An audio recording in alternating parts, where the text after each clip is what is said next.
আমরা সাতপন্থীও না, জুবায়েরপন্থীও না। এই কাকরাইল মসজিদ, এই জঙ্গির ময়দান এর মূল সেন্টার মার্কাজ কোন জায়গায়, এটা জাতির সামনে পেশ করতে হবে।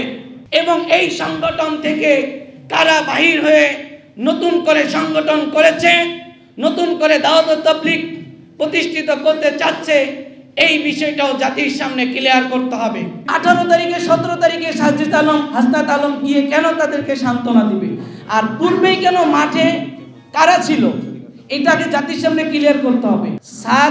এই দাওয়াত তাবলীগ নিবন্ধিত তাবলীগ জামাত এই নামে, এটা হলো মূল মার্কাজ হলো নিজামুদ্দিনে, ভারতে। তো এখান থেকে মূল নিজামী শুরার সাথে ওনারা 17 বছর ছিল। আসলে না, এই নিজামী শুরা মূল ধারার সাথে ছিল, ওনারা মূল ধারার সাথেই ছিল, কিন্তু তাদের কিছু ব্যক্তি ওই মূল ধারার থেকে, মূল তাবলীগ থেকে, মূল সংগঠন থেকে বাহির চলে আসছে এবং বাহিরে এসে তারা আলাদা একটি তাবলীগ করতে চাচ্ছে, আলাদা সংগঠন তাবলীগ করে পরবর্তীতে তারা নিজামে শুরায় তালিম করেছে, যেটা জুবায়েরপন্থী বলেছে। আসলে জুবায়েরপন্থী কে, এটা আমার জাতিকে জানতে হবে। জুবায়েরপন্থী হলো দাওয়াত তাবলীগের বিশ্ব ইজতেমায় বিশ্ব মাওলানা সাদ সাহেব যখন আসতেন, তার বাংলা বয়ান তর্জমা করতেন তিনি। এই দিয়ে তিনি সারা বাংলাদেশে একটি খ্যাতি এবং জনপ্রিয়তা অর্জন করছেন। তিনি তাবলীগের ওই সময় একজন সিনিয়র মুরব্বী ছিলেন এবং একজন সদস্য ছিলেন। পরবর্তীতে তিনি মূল ধারা থেকে বাহির হয়ে আসছে। ওনারা বাহির হয়ে এর পরবর্তীতে তাবলীগ শুরু করেছে একটা নিজামী শুরা। আসলে মূল তাবলীগ কারা, এটা জাতির সামনে ক্লিয়ার করতে হবে। একটি পক্ষ এই সরকারকে, ধর্ম উপদেষ্টা, স্বরাষ্ট্র উপদেষ্টাকে বারবার চিঠি দিয়েছে, বারবার অবগত করেছে, তারা কেন এইরকম একটি সংঘাত ঘটনা হতে পারে তারা কেন পদক্ষেপ নিল না। এর জন্য দায়ী এই সরকার, উভয় গ্রুপেরই আমি মনে করছি। এর জন্য বর্তমান এই সন্ত্রাসী যাদেরকে হত্যা করেছে, খুন করেছে, তাদেরকে আমরা বিভাগীয়ভাবে নিরপেক্ষ তদন্তের মাধ্যমে গ্রেপ্তার দেখতে চাই এবং তাদেরকে সর্বোচ্চ শাস্তি দিতে চাই। এই ব্যাপারে এই সরকারকে আমরা সার্বিক সহযোগিতা করব।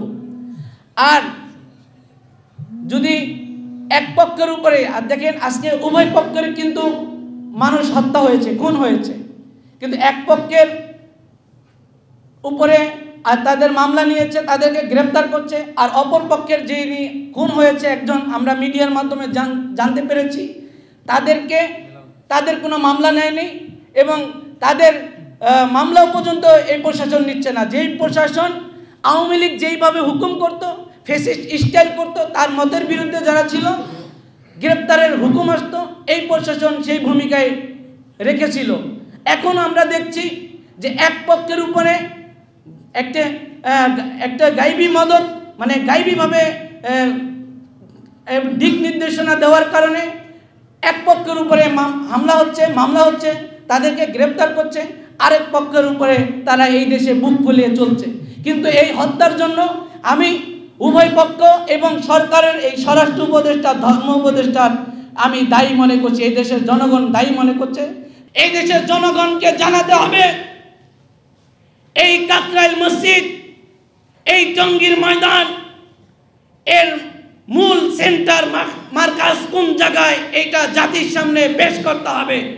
মূল সংগঠনে কারা কারা আছে এবং এই সংগঠন থেকে কারা বাহির হয়ে নতুন করে সংগঠন করেছে, নতুন করে দাওয়াত তাবলীগ প্রতিষ্ঠিত করতে চাচ্ছে, এই বিষয়টাও জাতির সামনে ক্লিয়ার করতে হবে।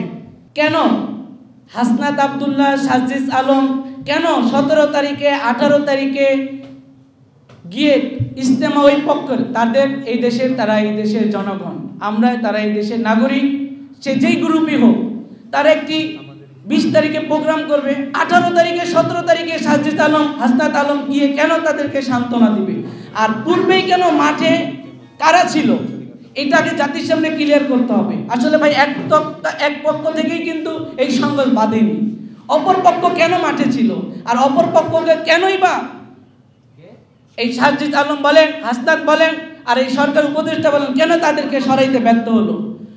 কার ভয়ে, কার হুঙ্কারে, কার জোরে ওই মাঠের মধ্যে তাদেরকে রাখছে, এটা জাতি জানতে চায়। আমরা আসলে কোনো তাবলিগের পক্ষে না, আমরা সাতপন্থীও না, জুবায়ের পন্থীও না। আমি আবার ক্লিয়ার করছি, যাদের উপরে বৈষম্য হচ্ছে আমরা মনে করছি আমরা তাদের পক্ষে। আমরা উভয় মুসলমান, বাংলাদেশের প্রতিটি মানুষ, 18 কোটি মানুষ নিরাপদে থাকুক, সবার নাগরিক অধিকার ফিরে পাক, আমরা এটাই চাই। এবং এই দফাগুলো যেন বাস্তবায়ন করা হয়, এই জন্য আমরা সরকার মহোদয়, প্রধান সরকার মহোদয়ের কাছে আমরা এই দরখাস্ত আমরা দিব ইনশাআল্লাহ। এবং আমরা আগামী 72 ঘন্টায় এটা পর্যবেক্ষণ করব। যদি আমাদের এই দফা, আমাদের এই যৌক্তিক দফা যদি না মানা হয়, আমরা এরপরে এই বৈষম্য বিরোধী নাগরিক ঐক্য শক্তি পার্টির বাংলাদেশের সমস্ত জনগণকে নিয়ে, ছাত্র সবাইকে নিয়ে আমরা কঠিন কর্মসূচি দিতে বাধ্য হব।